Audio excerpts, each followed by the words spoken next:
มีที่ไปที่มาแล้วเนาะจังว่าบ่อยากเมื่อต้องมีแนวปิดบังแน่นอนน้องเตน้องตุ๊กนี่เราบ่ได้เด้ ถ้าว่า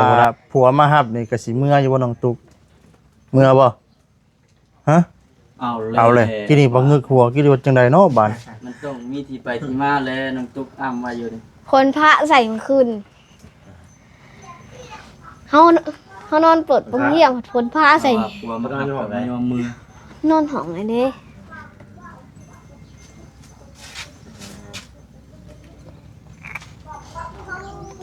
ผัวมาฮับยังบ่เมื่ออยู่เนาะเป็นนี่ได้คือบ่อยากเมื่อบางเทื่อก็มือบ างเทื่อก็มื้อบ างเทื่อก็บ่เมื่อแม่เพิ่นมาทามาเฮ็ดใส่ เอาแล้ว คือว่าแม่มาเฮ็ดใส่ลูกให้เพิ่นคืนนี่คืออันแม่เพิ่นมาทัก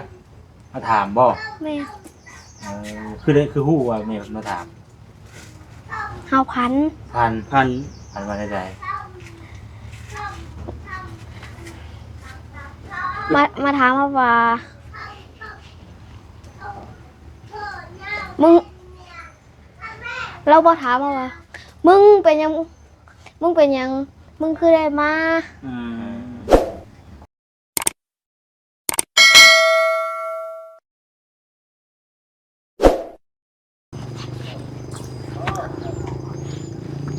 กราบทักทายสบายดีเด้อพี่น้องเด้อเนาะสบายดีพ่อแม่พี่น้อง FC เบิดสุขุสู่คนพี่น้องเนาะดูว่าสิอยู่ในและก็ต่างประเทศพี่น้องเอ้ยเนาะก็ยินดีต้อนรับทุกท่านเนาะสู่ช่องบ่าวซารีชาแนลอีกแล้วพี่น้องเนาะพบกันคือเก่าตอนนี้ก็ทางบ่าวซารีได้มาเดี๋ยวตอนนี้เป็นสนันเป็นของทางน้องโอพี่น้องเอ้ยเนาะวันนี้ก็ถือว่าทางเฮือนของทางน้องเพิ่นก็ยังคือเก่าพี่น้องเนาะยังตั้งเสาไว้คือเก่าเนาะเป็นนี่ไรเนาะเรื่องเรือนเรื่องซานเนาะจะได้มีอุปกรณ์ในเรื่องไม้พี่น้องเลยเนาะถ้าทางวาระเพิ่นสร้างมาก่อนพี่น้องเลยเนาะเรื่องเสาแล้วก็มีเรื่องปูนเรื่องยังอะไรพี่น้องเนาะพี่น้องเลยเนาะทางน้องโอเป็นยังนอนที่เห็นเมื่อเที่ยงคลิปนั่งหัวเสียนเป็นว่านอนในกระต๊อบตัวนี้พี่น้องเมื่อคืนนี่เนาะนอนเอามือเอายามเอาเลิกพี่น้องเลยเนาะเดี๋ยวทางวัชรีสิเข้าไปถามไทยเบิ้งเนาะเป็นนี่ใดฝันดีบ่หรือว่าในใดพี่น้องเนาะนอนนี่ดินไหมพี่น้องเลยเนาะ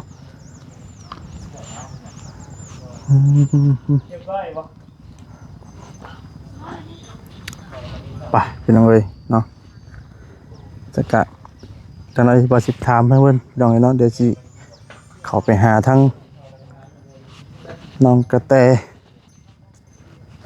ก่อนพี่น้องเลย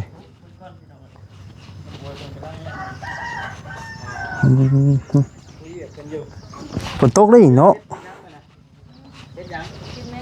กินยังไม่สบายดี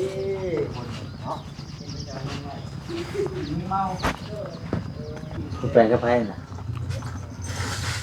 เบาโจ้อะไรเบาจอยเอาไปกับว่าจอ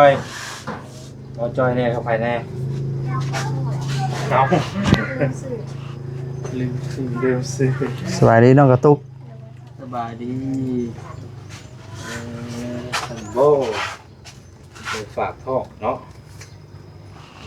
เอาหลุดจากไปสบายเด้อน้องสบายดีมาทำกัน 3-4 คนวันนี้เที่ยวเลยเนาะ3 คนเลย4 คนบัจิตคน4 คนเปลี่ยนเป็นตู้แก้วผู้ใดวะพอจะเมื่อแล้วยังไปหาวิอยากเห็นตัว ไปหาเวียกเฮ็ดไปหาเวียกเฮ็ดอยู่ไสแค่ปีกอยู่จ้ะ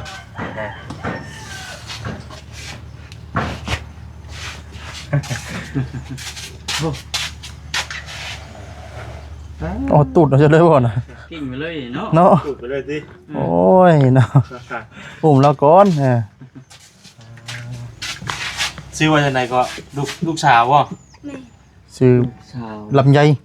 หายทองค ฮะ ำผมพิจัก นักร้องหลังเด้เนี่ยลำไยนี่ ซื้อกับพิจักเนาะ บ่ดาบ่ผิดดอก เห็นว่าเนาะ ชื่อกับ ฝากอะไรที่ ชื่อเนาะ ไปเด้อพี่น้องเด้อ สบายดีเนาะสบายดี ตีโตจะได้เมื่อคืนนี่หายอยู่บ่ฮะ ตอนไม่ได้นอน จนไม่ได้นอน เป็นบ่ได้นอน จนไม่นอนเมื่อคืน ทำ เล ไม ย นะกระตุกนี่ก่อนอันนั้นตัวนี้ไม่แน่ ทางไหนไป อันนั้นละ ทางไหน มึงก่อยเลย บิดเมื่อนั้น ไล่ น่ะ สายได้มึงก่อย ฮะ ไล่สายได้ เอาเลยไม่คืออยู่พุ่น เป็นหยังคือเป็นในนั้น เซฟบลูทูธเอาบ่ ฮะ เซฟบลูทูธเอาบ่ ใส่บลูทูธเอาได้ใส่แบบบลูทูธพี่น้องเนาะใช้ได้แต่อันเดียวบลูทูธอ่ะ เอ้าคือได้ขาเดียว บูฮูว่ามันบ่เข่าขาที่สองมันบ่เข่า เออ บูฮูว่าวิจิตอใช่แต่ว่ามันเชื่อมรู้แต่ว่ามันบ่เข่าตัวไม้มันน่ะนะมันบ่จับสอง แต่ว่าถ่ายคลิปได้จากกล้องเลย ถ่าคปได้ กล้องตัวใด ฮะ กล้องตัวที่ กล้องตัวมันแต่มันมีโหมดต่างหาก อืม แล้วก็มันเป็นโหมดต่างหากแล้วก็มันแต่ว่ามันฟ้ามันก็มันสิบ่คือเฮาโหมดทั่วไปมันได้ อืม พอดีว่าจะกำลังสั่งอยู่ถ้ามันเพิ่นมาเด้ อันนั้นมันฮักเนาะ เออ ต้องคอยกับเตซิต้องคอยกับเตซิอยู่น่ะจังไดจังสิฮักจำได้ละ 480,000 ปาจ้ะคอยเอเตซิคืออะไร เติมไปหน่อยเนาะใส่แบบพูดไปก่อนแล้วมันก็ใส่แบบว่าเชื่อมรวมกับไม้ตัวนี้แล้วกันครับแล้วไม้ในตัวมันน่ะกับในโทรศัพท์ก็ได้สินะ อืม สมมติว่าเขาสัมภาษณ์เนาะนี่เขาก็เอาไม้ให้พวกนี้แล้วเขาก็ยืนอยู่ครับมันก็เอาไม้นั้น อืม นี่ได้น้องตุ๊ก คือได้หอบมาพี่เนาะ คือ เป็นนี่ได้ ฮุบมาพี่บัดมื้อนั้นคือว่ามื้ออะไรมื้อนั้น เมื่อเราน่ะ ฮะ เก้าขึ้นน้อย เอาเป็นได้คือว่ากลับขึ้นมาใหม่บ่คำถามได้บาด อืม มาลิน มาลินนี่ซื่ มา อ ดิดบ่นี่นะ ได้ ว้าย มาดิด มาลินนี่ซื่อ มาดิดเอาเป็นแล้วได้หลังจากที่ตื่นเช้าว่านี่ได้ว่าได้คุยกันกับ ลูกกับผัว กับปู่กับย่ากับลูกกับผัวแล้วบ่ ยังไม่มีโทรศัพท์ เมื่อยังบ่ได้คุยกันกับเพิ่นเลยบ่ บัดตอนมาได้เถอะบอกเพิ่นอยู่บ่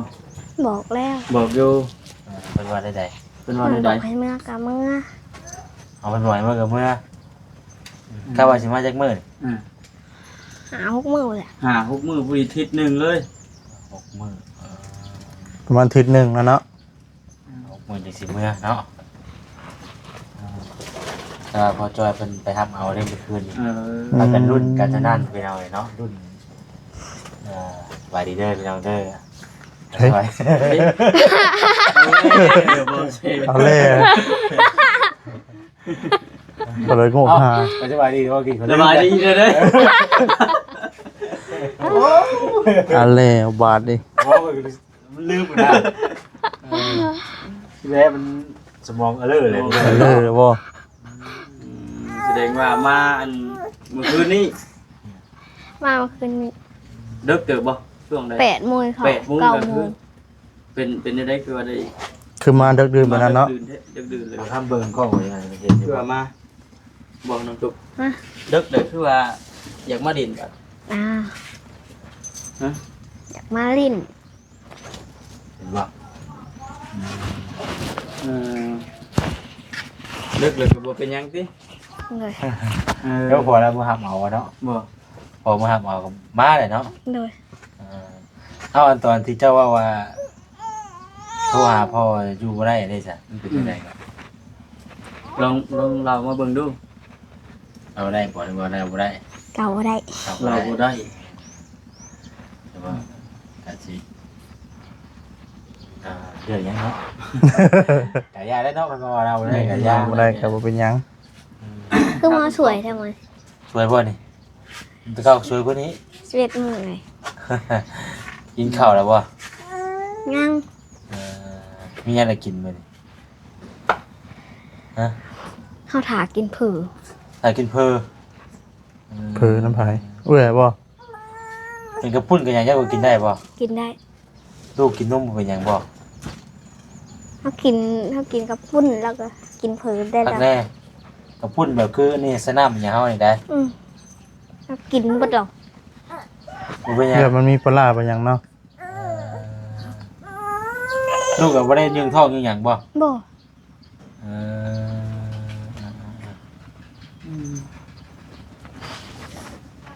โอ้แบบเป็นใหญ่มากแบบคืออันปู่เนาะ คล้าย คือปู่คือย่าพูดแล้ว ๆอยากคล้ายๆย่าเบิ่ง ไปทั้งย่าได้หลายครับ เนาะ ทั้งหญ้าเบิด เออเป็นยังไง มาฮอด7มื้อ6มื้อ7มื้อเพิ่นสิบ่กินฮอดบ่ปู่พ่อกับ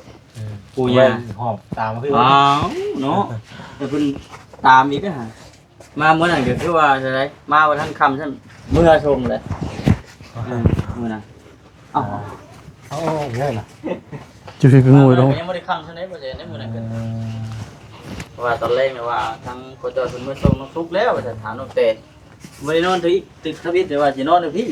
ที่นอนก่อน มาแล้วบ่อยากเมื่อติบัดนี้ นี่จะว่ามาเล่นกันจะว่าหอบแล้วจังนี่บริยากเมื่อไหร่พ่อ บ่อยากเมื่อเลย เป็นไร ต้องมีที่ไปที่มาแหล้วน้องตุ๊ก เนาะจังว่าบ่อยากเมื่อต้องมีแล้วปิดบังแน่นอนน้องเตนอนตุกนี่ เราไม่ได้ได้แล้วกัน เราบ่ได้กูเป็นหยังพี่น้อง มาก่อนก็ได้ยินแล้วว่ามาฮอดแล้วก็บ่อยากเมื่อว่าซั่นบ่ฮู้ว่าเป็นไดมาโยเนาะมาเห็นพ่อเห็นเอื้อยอยู่นี่ก็ห่วยปากเพราะว่าน้ำอยู่คุณบัด เมื่อไหร่ เตะกับลูก น้องตุ๊กคนอยู่เพื่อนมาเนี่ยต้องแต่ไปฝากท้อง แม่น มันยังไม่ได้ไปตั้งแต่เป็นกวดอันพ่อว่าอันมีท้องนะกับไม่ได้อันไปได้บ่ น้องกับหมูนะคน เจ้าก็ไม่ได้ฝากเลยบ่ฝากอยู่ว่าเจ้าดูเราได้ บ่ได้ผ่า ตัวไปเกิดเลยนะ แต่ว่าภาษาเคยพาไปทีนึงเนาะ ไปนะอัลตราซาวด์เด้ ยับลูกว่าอีกเนี่ยพอพันจิตกนั่นอีกทุกนอนนะ ตอนนั้นไปอัลตราซาวด์เด้ตอนนั้นเนาะ โอ้ถือว่าก็นั่นอยู่ได้นี่นะอยู่แล้วก็อยู่กับหมอแม่ไปนะกินบ่ได้กินนมมันบ่นมพุ่นนมหยังบ่ สลับกันกินกับนมค่ะ ถือว่ายังไงอยู่เด้พี่น้องเพิ่นก็ได้เนาะข้าวได้จ้ะเนาะบ่ได้ป้อนบ่ได้ป้อนข้าวบ่ เพิ่นอยากเขาแล้วเพิ่นอยากให้นะ ได้ข้าวป้อนนี่นะ เลย เออ ยัง ป้อนข้าวยังอ่ะ ขอแลก ข้าวซีเรียส โดย ซีเรียสแม่นบ่ อ๋อโดยกินข้าวแล้วติจักเดือนแล้วคือกินข้าวไปแท้ 4 เดือน ปกติเพิ่นให้กิน6เดือนพุ่นได้ ตัวอะไรบางอย่างบางคน หิวเนาะหิวบ่เจอกินนมบ่อยู่ ตั้งแต่ว่าไล่ผมว่าก่อนว่าผม บางเทื่อกินนมแล้วมันบ่อยู่ท้องก็หายสิเนาะก็เล เพิ่ ย นหายวันคืนเมื่อคืน เพิ่นให้บ่คืนนี่ เพิ่นหายก่อน12 โมงให้เขาหนึง คือว่าแล้วเพิ่นเปลี่ยนหม่องนอนดิเปลี่ยนหม่องอยู่หม่องนอนมันบ่คุ้น มันบ่ได้ตกว่าน้องคืนนี่เนาะ ตกปะ ตกบ่ ก่อนเต็มแท่งน้ำกะ ตกอีกเนาะ ที่ทางบ้านบ่ตกบ่ ทางบ้านก็ ตกคือแต่บ่แห้งก็ได้กินอิ่มอยู่นะ ถ้าว่าผัวมารับนี่ก็สิเมื่ออยู่บ่น้องตุกเมื่อบ่ฮะ เอาเลยกินนี่บ่งึกหัวกินว่าจังได๋เนาะบาด มันต้องมีที่ไปที่มาแล้วน้องตุ๊กอ้ำว่าอยู่นี่ คนพระใส่เมื่อคืนเฮานอนเปิดเบิ่งเฮียงคนพระใส่ กลัวมันหักไปในมือน อนห้องไอ้เด้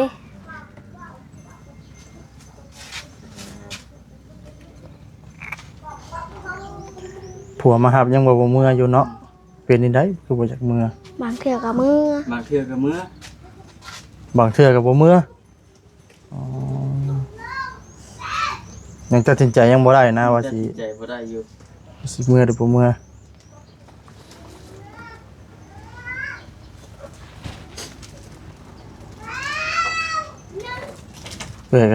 จะไปแต่เช้าพุ่นบ่ผักทองไปกับไผก็ เราไปบางหนึ่งนี่ ไปห้องนึงนี่ เพราะว่ามาก็ได้สวนทางกันอยู่ อืม ทางกันอยู่ได้ มันกิ๊กๆจะกินอีกบ่ไปผักทองช่วงบ่ายๆพุ่นแหละเนาะ ลูกคนแรกพี่น้อง ขำบูจักเฮาว่ะ หึ ขำบูจักบ่จังมา คำแล้ว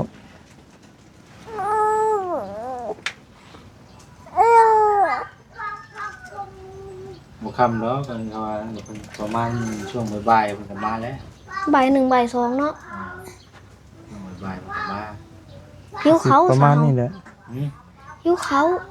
เอ้าอยู่เขาก็บ่มีเฮ็ดกินบ่ซะ มีจะมี มีแต่มี เคยมี จะมี กระป๋องกระป๋อง เคยหาญี่ปุ่นบ่กระปุ่นได้บ่แซ่ซื้อกระปุ่นมาอยู่ อืม หากินได้บ่ กินได้ พักแน่บ่ บ่เป็นหยังบ่สิ อ๋อ ได้ว่าไปเลือกกระปุ่นมาให้เด้อ ท้องอืดท้องหยังเนาะ เจ้าเคยกินบ่เนาะ เคยกิน ถ้าเพิ่นบ่ได้เป็นหยังบ่คนน้อย อืม อื ดี ม เด้ สิว่า กับ เป็ดน้ำกระปุ่นบ่เสร็จไว้เนาะ กับกระปุ่นเขาก็กินเมื่อวาน กระปุ่น วันนี้นั่นแหละจะไม่นอนคืน โมเมน ท้องอืดเนาะท้องเด็กน้อยอืด บ่ เล เบร ย กแล้ว โมเมน ฮะ โมเมน โอ้ยบ่ แม่เพิ่น หึ แม่เพิ่นมาทามาเห็ดไส้ เอาแล้ว เอาแล้วคือว่าแม่มาเฮ็ดใส่ ลูกให้เมื่อคืนนี่คืออันแม่เพิ่นมาทักมาถามบ่ แม่ คือฮู้ว่าแม่เพิ่นมาถาม เฮาพัน พัน พัน มาได้ใด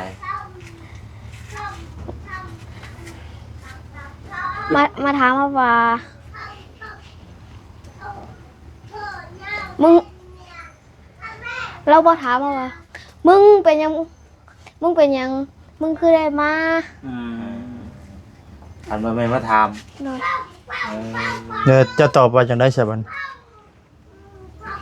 ตอบในความฝัน เฮาก็บ่ได้ตอบเลย บ่ได้ตอบเลย เฮาก็ลุกขึ้นมาเฮาก็นั่ง ตื่นก่อนบาด อ๋อ เด็กยังป้อง ตื่น เด็กยังป้อง สรุปตื่นคือว่ามันลูกให้บ่ เลย โอ้ย ตื่นขึ้นมาบัดนี้เอ้ามันแจ้งยามได้ว่าแล้วบัดนี้ เด้อสรุปตื่นนะมันลูกให้อ้าวเนาะจังเลย เพิ่นก็สิท่วงอยู่เด้เนาะเพ แม่ ราะ น ว่าเลิกดื่นที่คืนแล้วก็ยัง ปากกันทุกคนหอบมา ลูกทุกเต้ามาว่าซั่นสงสัยมีเรื่องมีราวแล้วว่าซั่น อืม มัวแต่นั่นแหละเนาะคนเฮาก็ถามคือกันแหล้ว อืม มันแปลกเด้ เป็นนี่ได้ก็ได้หุบหอบมาดึกๆเนาะ งานเล่น อืมเกิดในคลิปคือหอบมาแต่คำดึกๆดื่นๆเจ้า คือว่า เก้าเป็ดมึงไปฮอด9 โม อื ง ม มันมีเรื่องมีราวบ่ ฮึ บ่ได้มีหยังบ่ บ่ได้พิษบ่ได้เถียงกับผัวบ่ บ่ อืมมานี่ก็ลูกผัวก็ให้มาปกติบ่หรือว่าใด ให้มา ให้มาปกติ ๆอืมบ่ได้ให้บ่ได้ตีกันกับผัวแล้วว่า บ่ แม่นบ่ เลย อืม อย่าปิดบังอีกซีเด้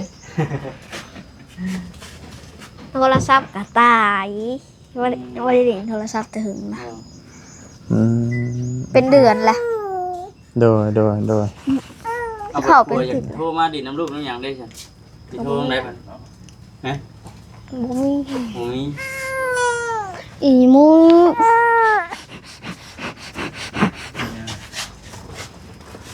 หมา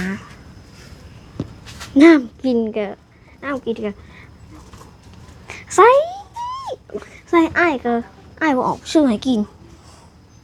น้ำกินเบิด เอาเรากินเพิ่นว่าน้ำมาแล้ววะน้ำเบิดนี่บ่น้ำนี่บ่เบิดนะ โดยน้ำกิน หยุดผัวน้ำเตมาอันเตน่ะ เอาไปซื้อเวลาสิซื้อมาก็มีบางเทื่อก็ แล้วเอาน้ำไปได้บนโต๊ะบนนี้ก็โต๊ะไว้เนาะ แม่นนั่นคือประตูหมดแล้ว น้ำกินก็เอา อันนี้น่ะกระปุ้นเนี่ยตอนแรกก็ว่าจะซื้อมานี่แหละพี่น้องเนาะผู้ใดกินได้ก็กินสินะแต่ว่าให้ชุดหนึงเด้อนี่ก็คันเจ้าว่ากล้าว่าบ่มั่นใจก็บ่กินเด้อบ่กินให้ยังดีว่าดิว่าก็นี่แหละเฮาก็ซื้อแนวมาต้อนนี่แหละพี่น้องเนาะ เนี่ยเราเป็นเด็กน้อยแล้วส่วนหลายเนาะกินนมแม่เนาะ โดยแต่ว่ากล้าว่ากินบ่ได้ก็บ่ต้องกินเนาะเอาไว้ให้เอื้อยให้อ้ายได้กินเนาะอย่าว่าเป็นที่ท้องเพิ่น ข้าสิทันอ้ายดอกอันนี้ก็ ฮะ ข้าสิทันอ้าย ว่าอาจจะว่าก็ซื้อมาให้ต่างหากอยู่ บอกว่าเดี๋ยวจะไปหาเพิ่นอยู่คือหน่อยเนาะ อืม หอยไว้เนาะมาหอยไว้ก่อนเนาะ หอยไว้แล้วเจ้านายบัดอัน พี่น้องซื้อกระบุญชุดหนึงก็ ต้อนเอาปากก่อนแหมมาต้อนกันได้อันนี้ก็ได้